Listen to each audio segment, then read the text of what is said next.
¿Qué tal, estudiantes de grado 11?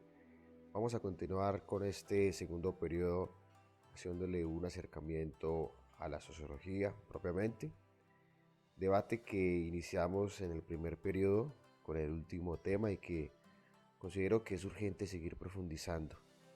Antes de hacer el estudio de la relación que hay entre hombre y sociología, es decir, antropología y sociología, es importante aterrizar algunas conclusiones propiamente de Augusto Comte, padre del positivismo, filósofo francés del siglo XVIII y también considerado el padre de la sociología.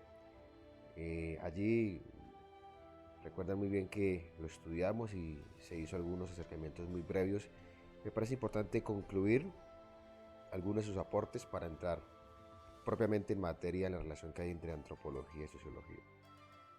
Augusto Comte considera la sociología como una de las disciplinas más complejas de la filosofía, en tanto que quiere comprender e entender la totalidad de los problemas sociales. Es decir, desde Augusto Comte la sociología no se matricula o no se casa con un problema en específico, ya sea como las matemáticas, la química, la biología, sino que quiere explicar todos los fenómenos de la sociedad y parece ser algo muy ambicioso. Por lo general las disciplinas se enfocan y se concentran en estudiar un problema particular, un problema individual, ya sea politología, cultura, el tema del hecho religioso, la teología, pero estudiar la totalidad de las cosas como es la sociedad en general parece ser un, digamos, una ambición muy grande por parte de la sociología. Y es justamente la versión que Augusto Comte tiene de la sociología, esta que estudia la evolución de la sociedad y que va emparejada con el resto de las ciencias. Es decir, la sociología se nutre y se alimenta de las otras disciplinas para su saber entender de los fenómenos que se desarrollan en el mundo. Estas forman un todo orgánico, es un sistema coherente con todos los conocimientos humanos y en él cada ciencia ocupa un papel correspondiente como parte de un todo.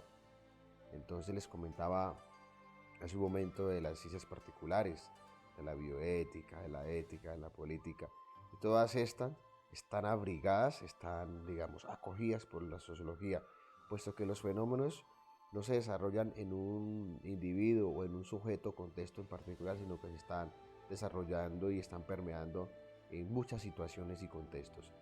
En tanto, la sociología distingue, según Comte, un orden establecido que constituye la estática o la realidad social, que estudia la estructura permanente que persiste a pesar de los cambios y de los progresos de un pueblo o de los individuos, la familia, la sociedad, la dinámica social, los gobiernos, las políticas públicas, las leyes, los sistemas religiosos, los problemas ambientales. De modo que a lo largo de 3 siglos del origen de la sociología propiamente como disciplina, recordemos que es relativamente nueva, de la sociología ha querido estudiar la transformación y el progreso que han tenido los pueblos en el mundo.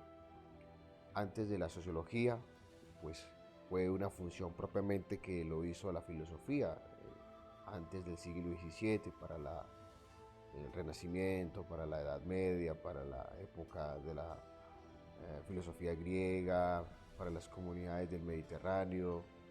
La filosofía se encargaba de estudiar los fenómenos sociológicos que se desarrollaban en aquel entonces. De modo que ya para la modernidad, como una disciplina propiamente, como una ciencia de estudio, está querido comprender y entender la evolución, el progreso que han tenido los pueblos y en ellos cada uno de los cambios y las transformaciones culturales, las transformaciones políticas, las diferentes causas que han generado los grandes debates en el mundo y cómo no hablar de las consecuencias. Podemos tocar elementos como la Primera Guerra Mundial, la Segunda Guerra Mundial, la Revolución Francesa, la Revolución Industrial, las grandes pandemias como la peste negra, ahora la pandemia del COVID-19, es decir, todos los problemas sociales que están dejando estos elementos históricos y coyunturales son objeto de estudio de la sociología. Yo creo que usted y yo estamos siendo testigos de todas las causas que ha generado este coronavirus, desde intereses políticos, intereses comerciales y desde las grandes potencias, quizá en el debate de reducir la demografía de los individuos, en tanto que el planeta está supremamente sobrepoblado, donde ya no hay oportunidades para todos de estudio, de trabajo, donde ya no hay ni siquiera transporte para movilizar una ciudad como Bogotá. Pensemos también un poco en las consecuencias de esta pandemia, los grandes vacíos académicos que se están quedando en las universidades, los problemas de salud pública, las políticas públicas, eh, las quiebras en diferentes organizaciones, en multinacionales, en empresas, en sociedades. Observemos, por ejemplo, los problemas de salud mental, los problemas psicoafectivos, los problemas familiares en casa. Es decir, todo lo que usted y yo observamos alrededor es un problema, es un análisis de estudio que lo hace la sociología.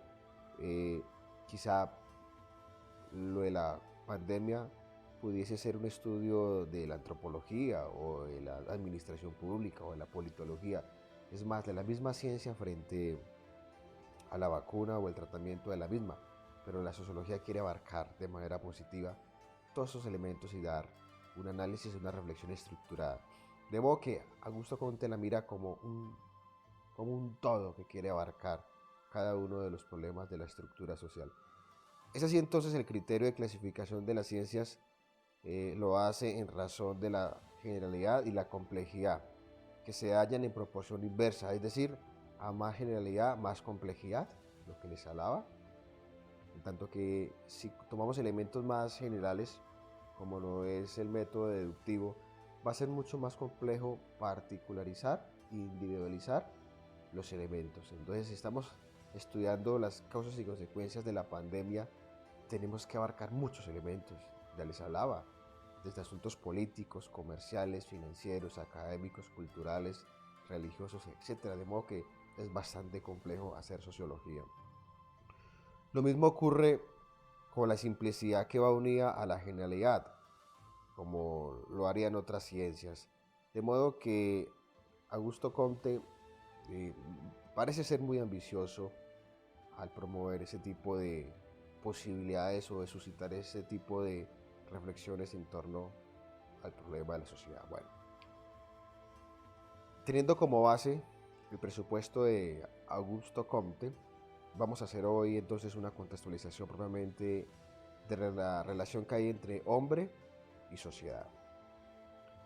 Si bien es cierto, los seres humanos, desde la reflexión aristotélica de hace más de 2000 años, somos seres sociales por naturaleza, en tanto que el hombre se destaca en su contexto en el que vive por ser social.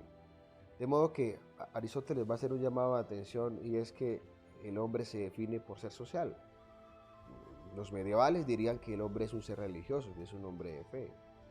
Ya los modernos le van a agregar otros elementos, que es un hombre político, cultural, científico, es un hombre que tiene lenguaje, que tiene ética, que tiene trascendencia, que es consciente de sí mismo, que el hombre tiene axiología, es decir, valores. Pero bueno, en una primera definición, desde Aristóteles, partiendo del dualismo, es decir, que el hombre está conformado por dos elementos como son cuerpo y alma, le va a agregar una primera definición histórica, que es que el hombre es social. Y de allí se entiende que este está en un constante proceso de relacionarse con los demás. No se concibe, no se entiende el concepto antropológico o el concepto de hombre de una manera individual, de una manera ensimismada, de una manera introvertida. El hombre se desarrolla, crece, el hombre transforma la sociedad a partir de las relaciones afectivas que tiene con los demás, a partir de las relaciones profesionales, empresariales, como en una multinacional o en un trabajo, o a partir del mismo hecho espontáneo, quizá en un centro comercial, en un parque, en un cine. Es decir, el hombre constantemente se está relacionando con los otros. Desde la biología, recordemos que el hombre es el animal más débil en la creación o en el reino animal. Una vaca, un perro, un caballo pueden nacer en un potrero, debajo de un árbol, pero el ser humano, esa es la criatura, es el animal más débil. Si este nace allí, con toda seguridad va a morir, se va a infectar. Su madre puede morir de un derrame de sangre, no sé qué puede pasar. Entonces, el hombre como animal es el ser más dependiente y que necesita de las relaciones sociales con los otros individuos. De modo que éste vive, se desarrolla en función de otros. Asimismo, nosotros, en la medida en que nos estamos desarrollando con nosotros y con otros sujetos o individuos en cualquiera de las situaciones, ya sean afectivas, sociales, profesionales, ocasionales, de manera espontánea, lo hacemos para construir sociedad, puesto que en últimas yo le aporto a la sociedad y la sociedad me aporta a mí. Y aquí viene una primera conclusión muy interesante en el desarrollo integral del hombre en la sociedad, y es que nosotros los seres humanos, como individuos particulares, usted y yo, como Pedro, como Juan, Lucas, como Stacy, como Andrea, como Camila, Sara, Wilson, no elegimos ser lo que somos. Nosotros somos consecuencia, escucha bien, somos resultado de unos procesos sociales. Somos resultado del contexto en el que vivimos. Somos resultado de una cultura. Nosotros tenemos las cosmovisiones, vemos el mundo y lo interpretamos, no es porque elijamos serlo, sino porque es que el contexto nos llevó a ser así. De modo que no elegimos ser lo que somos, sino que estamos determinados a ser lo que es en esencia, no por casualidad ni por accidente, sino porque el contexto nos lleva a actuar de esta manera. Es así como en el desarrollo integral del hombre en la sociedad hay una serie de relaciones que se da de manera integrada, es decir, se retroalimenta. Yo le aporto a la sociedad y la sociedad me aporta a mí.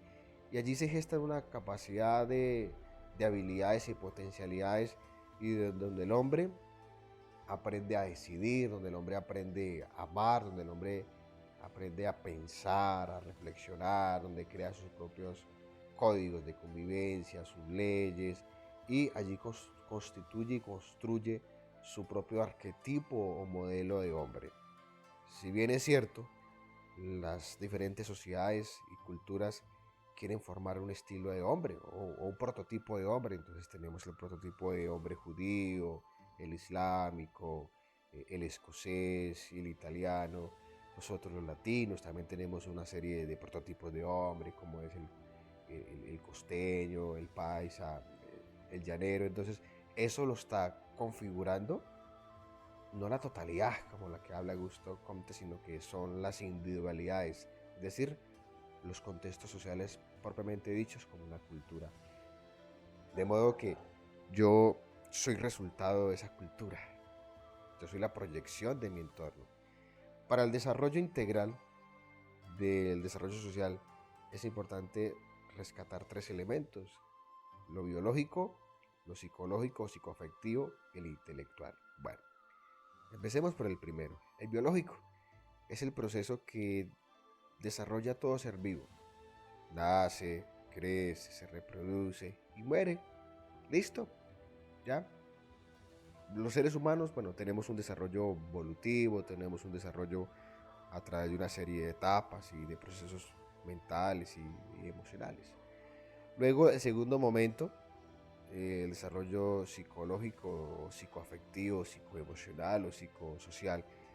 Y aquí es importante tener en cuenta que el ser humano es lo que es por una serie de sensaciones y de emociones que desarrolla en su contexto.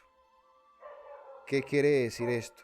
Que Los seres humanos vivimos impulsados y motivados por metas, por proyectos, por sueños, por propósitos.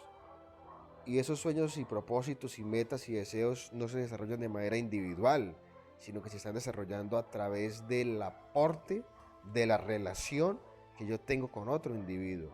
Entonces, por ejemplo, ahí están los estímulos, están los premios, está el hecho de estar acompañado con una esposa, con un esposo, con un novio, con un compañero, con un jefe, con un amigo, con una amiga. Ellos contribuyen en mi desarrollo social y le aportan a mi transformación personal. De modo que no podemos construir nuestro propio proyecto social si no es junto a la compañía o el aporte del otro. El hecho de que a vos te digan que te aman, que te quieren, que te felicitan, eso aporta para su desarrollo psicoafectivo y para su desarrollo psicosocial. El último elemento es el desarrollo intelectual. Los seres humanos somos el animal más desarrollado en todo el cosmos, de modo que a través de la formación intelectual, de la academia, de la formación política, cultural, ética, religiosa, estamos transformando la sociedad y estamos generando en nuestra mente, en nuestro raciocinio, una serie de conceptos y de paradigmas que son los mismos que están en mi contexto o en mi cultura. De modo que la formación intelectual permite que de manera abstracta, de manera reflexiva, yo comprenda lo que hay a mi alrededor y a partir de ahí se forma el desarrollo social de un individuo y que éste lo proyecta, que éste lo exterioriza al resto de sujetos. Entonces observemos la imagen. El concepto que este señor, que este individuo tiene de música, de lo religioso, del amor, del dinero, de la energía, de la televisión, es porque un contexto social se lo está proyectando y él lo está asimilando. Hablábamos hace un poco de la importancia de las relaciones psicosociales, entonces el ser humano no se realiza de manera individual, sino que necesita de otros, como aquí vemos por ejemplo en una pareja. Bueno, un elemento fundamental también en el desarrollo del hombre y la sociedad es la relación que tiene con la cultura. Mm, eh, en tanto que el hombre no es un ser arrojado de manera individual en un contexto, sino que este está relacionado con una serie de aprendizajes y de tradiciones y de costumbres que tiene su entorno. Y es así como la cultura es aquella expresión de lo que se proyecta, de lo que se observa o de lo que se contempla alrededor. Entonces, eh, el, el prototipo de modelo europeo, el blanco, elige ser lo que es porque va de acuerdo a su contexto alrededor. Entonces, por ejemplo, el italiano con sus espaguetis, con sus vinos, con su música, él es lo que es porque es lo que se desarrolla en su contexto clásico y conservador. El indígena, piel roja, es lo que es porque es que su contexto y su formación cultural se lo permite. El judío es lo que es porque es que su formación religiosa y política y filosófica lo lleva a pensar y a ver el mundo de esa manera. El africano lo mismo, de igual modo el latino, por acá vemos un musulmán, el afro también escucha y ve las cosmovisiones a partir de la interpretación que él le hace a su contexto. De modo que sociedad y cultura van íntimamente unidas, no se puede entenderlas de maneras separadas. Nosotros hacemos una cosmovisión del mundo es a partir de la relación intercultural que tenemos y esta la proyectamos a cualquiera de otros contextos donde estamos nosotros inmersos. Entonces aquí les escribo que justamente es la retroalimentación de valores, de costumbres, de tradiciones, de lenguaje, de técnicas, de normas, de leyes, de formación pedagógica. Y esta en los espacios sociales se transmite. Por ejemplo, si nos encontramos aquí en los llanos con un costeño, nos encontramos con un italiano y con un paisa, pues ellos van a transmitir sus creencias, sus valores, sus costumbres, sus tradiciones, su lenguaje, sus normas, sus principios, van a llegar aquí a esta región y van a hacer lo que ellos son. Y si nosotros vamos a otras regiones, como un contexto español, un contexto alemán o francés, nosotros no vamos a hacer allá lo que ellos son, sino vamos allí a transmitir lo que nosotros tenemos. De modo que cultura y sociedad son dos elementos íntimamente agrupados, íntimamente unidos y que también, desde la visión de Augusto Comte, forman la totalidad de un solo, de un todo que se conoce esta como la sociedad. Es así, estudiantes, la relación que hay entre sociedad y hombre y que a partir de estos procesos psicosociales y de la manera en que nos relacionamos con los otros, estamos conformando lo que se entiende como sociología, estamos conformando lo que se entiende como la reflexión psicoafectiva, biológica, emocional, intelectual, cultural de lo que estamos observando alrededor y que a partir de esta explicamos o tratamos de interpretar o suscitamos la reflexión de entender un todo. ¿Listo? Muchas gracias.